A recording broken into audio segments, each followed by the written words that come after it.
Today, the reduction to the ridiculous. When I was coming up in the sales ranks, I found a guy named Tom Hopkins, and he had this book called How to Master the Art of Selling, I think it was. It was a pretty good book. I think he's still around actually today. I could be wrong on that. But anyway, so I was reading the book and I read about this concept called the reduction to the ridiculous. And it was one of those things that I thought, no, is that really going to work? Does that make any sense? Is that going to work in real life? So every now and then I would toy with the reduction to the ridiculous. The reduction to the ridiculous would usually sound something like this. And so, Mr. Johnson, for the price of a cup of coffee, you can have this, a cup of coffee each day, right? So if something was $1,000, a cup of coffee might be $3 a day. So that was over the course of a year, you had $1,000.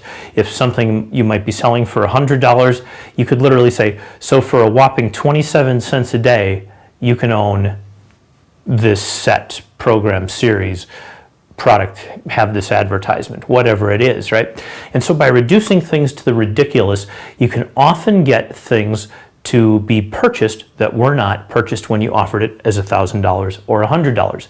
Okay, so it turns out that that actually did work. There's a lot of stuff that the old-time salespeople did that really didn't work at all, and it was terrible. But the reduction to the ridiculous was one of those tools that worked out really well.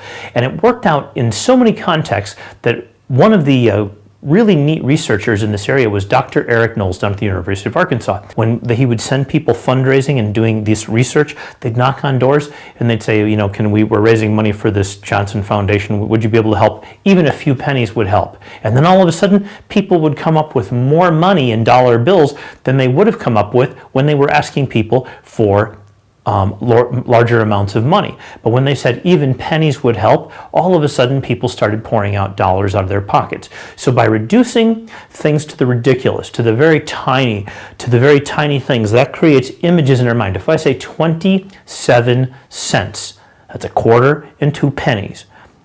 It's 27 cents a day, right? Or if something's $1,000, it's the price of a cup of coffee. And if it's $2,000, it's still the price of a cup of coffee because you go to Starbucks and it's $7. And so you're going to Starbucks, that's $7, and that's $2,100 a year.